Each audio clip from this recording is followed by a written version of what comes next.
V tem poletnem času, ko je čas kislih kumaric, je bilo kar zanimivo dogajanje. Če se najprej nekoliko dotaknem teh gospodarskih, ekonomskih zadev, potem tu lahko ugotovimo, da ti primerjalni podatki in tudi drugi kazalci z tega področja so izredno slabi, pa naj jih primerjamo s predhodnimi vladami ali pa z mednarodnim okoljem, kar pravzaprav pomeni, da je ta vlada izjemno neučinkovita. Pravzaprav je ta vlada nekonkurenčna. In to tudi pravzaprav pomeni, da je francosko-nemški vlak dokončno odpeljal. Tudi podpora vladi je v tem obdobju izredno nizka, najnižja v zgodovini države in tudi ni primerljiva z podporo nobeni vladi kjerkoli drugod. Zanimivo pa je, da se ob tem zelo povečuje razkorak med ambicijami in načrti vse slabotnejšega predsednika vlade ter političnim in javnim soglasjem za te njegove ambicije. Vlada tudi ni popolna, deluje brez 5 ministrov, dejansko pa je prepolovljena, kajti kar 2 od nekdanjih 4 koalicijskih strank sta iz te vlade izstopili. Ne za popolnitev ministrske ekipe, niti za akte in ukrepe, ki jih je pripravila vlada ali pa jih predsednik vlade še napoveduje, nima zagotovljene politične podpore. Pravzaprav lahko računa le na 33 poslancev od 90 in pa seveda na tiste poslance in stranke v državnem zboru, ki jih je strah volitev. Kar pravzaprav pomeni, da bo zaključevanje tega mandata slonelo na politični trgovini, ki vedno prinese močne deviacije in celo nezakonitosti in ne na vsebini tako, kot bi to moralo biti.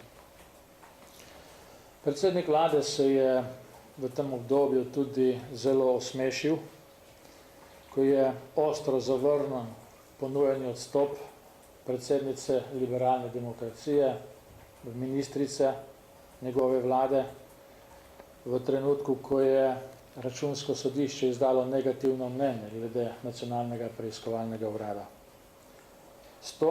S tem svojim hitrim ravnanjem pa je predsednik vlade tudi izvršil pritisk na protikorupcijsko komisijo, ki pa mnenja ni spremenila in zgodil se je potem, kot vemo, nepreklicni odstop Kresalove. To se mi zdi, da ne sodi k modremu ravnanju kateregakoli predsednika vlade in to je pač bila gesta, ki je hotela sprožiti neko reakcijo protikorupcijske komisije, da bi odločila drugače, kot je odločila. Žal pa postopki v zvezi z nacionalnim preiskovalnim uradom še vedno stojijo nekje v predkazenskem postopku in policija ta primer obravnava, obdeluje pravzaprav na skoraj najnižji možni policijski ravni.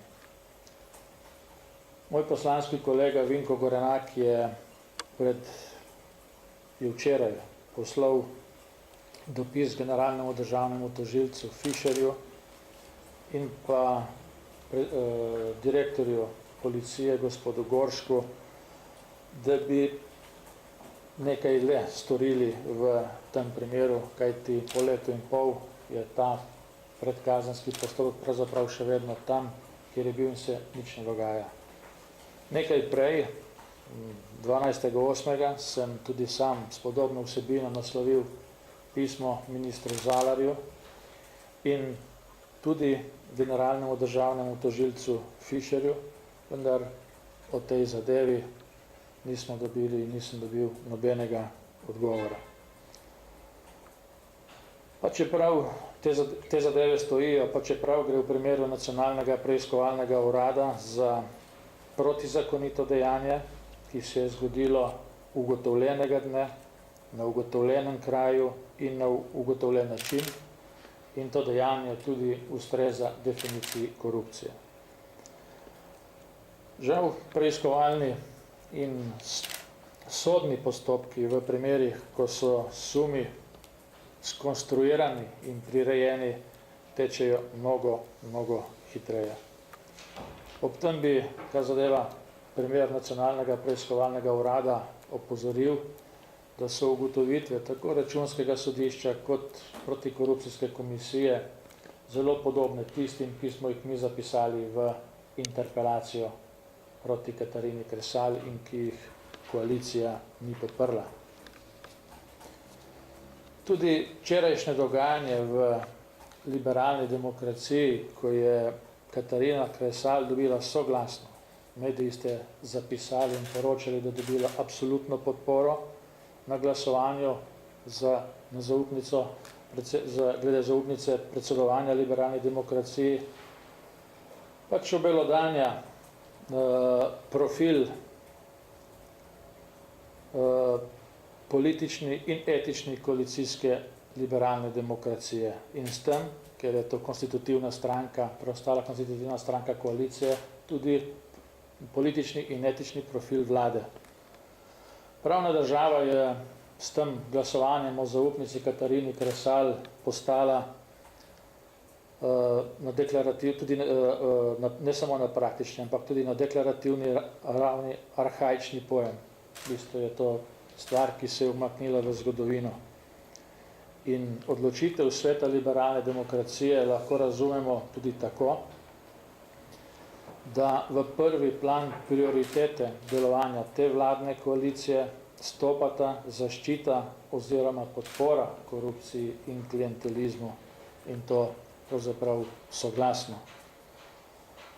Sporočilo je torej jasno, bistvo delovanja bo v privilegiranju in absolutni zaščiti ozkega kroga oseb, ki si lahko dovolijo vse. In to sporočilo sveta liberalne demokracije je slabo za državljane in slabo tudi za politiko. Žal tudi tisti, na primer Blaž Kavčič, ki so na glas sporočili, da bodo predlagali razrešitev Katarine Kresal, niso zmogli glasu proti. Ob tem pa težko obidemo tudi izjavo Blaža Kavčiča, sicer predsednika Državnega sveta, ko je dejal, da je NPU, Nacionalni preiskovalni urad, sicer pomemben eksces, a ni niti prvi, niti zadnji, niti največji. In ta izjava zasluži posebno pozornost državljanov, politikov, predsednika vlade, koalicijske socialne demokracije in pa seveda predvsem organov pregona. Torej, kaj še vse bremeni Katarino Kresal, to očitno vedo nekateri v liberalni demokraciji, pa kljub temu, da jih k temu zavezuje zakon, ne sprožajo oziroma nočejo sprožiti kazenskih ali kakšnih drugih postopkov. To je zelo pomenljivo ravnanje. Liberalna demokracija torej ena od preostalih, ena od dveh konstitutivnih strank sedanje Pahorjeve koalicije. LDS to ščitenje korupcije vnaša v vladno koalicijo. Če se je to do sedaj slutilo, ker se je liberalna demokracija liberalno, deklarativno in verbalno sklicevala na pravno državo, je to sedaj postalo dejstvo. To je postalo paradigma. Tudi izjava vodje poslanske skupine socialnih demokratov gospoda Kumra, ko je dejal, da so do sedaj Katarino Kresal branili na vse pretege, pa bi morala že davno odstopiti zaradi afere v zvezi z Bulmastif in Nacionalnim preiskovalnim uradom, kaže, da so tudi socialni demokrati že dlje časa vedeli, kaj branijo na vse pretege.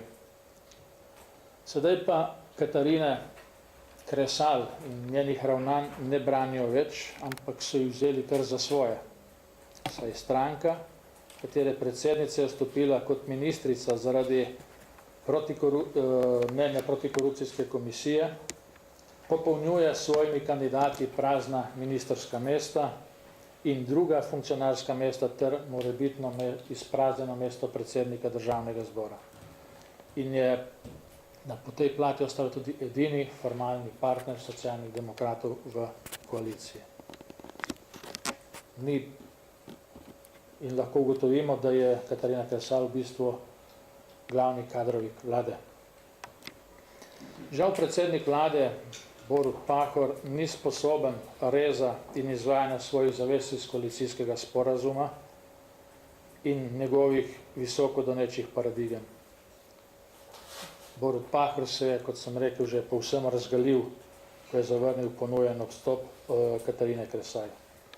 In ponovno je dokazal, da je za ohranitev lastnega položaja pripravljen zaščititi tiste, ki ravnajo sporno ali celo na nezakonit, klientelistično koruptiven način šarijo po državnem proračunu in poslih družb in ustanov, katerih država je večinski lastnik. Tu imamo veliko imen, nekaj jih je celo v njegovem kabinetu, nekaj jih je na ministrskih mestih, znani so primeri ravnanj Darsa, Agencije za upravljanje s kapitalskimi naložbami, zadnja dogajanja v Hitu in tako naprej. Na Kadu teh primerov je izredno veliko. Del tega, kako to deluje v praksi, se vidi tudi na zadnjih dveh primerih javnih razpisov, ko so stvari pravzaprav vse vnaprej dogovorjene in ko je javni razpis pravzaprav samo postopek, s katerim se legalizira predhodne dogovore in predhodne odločitve.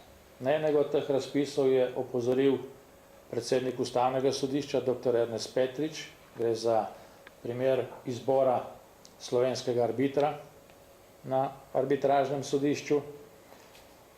Na spornost drugega ste pozorili pa že mnogi. Gre za razpis za cestninjenje tovornjakov v prostem prometnem toku. Gre za razpis Darsa in jaz mislim, da je tu veliko tega, kar je narobe. Z enim od ponudnikov, ali pa mora celo večjimi, se je pogovarjal večkrat predsednik vlade, večkrat tudi najbrž minister, uprava Darsa.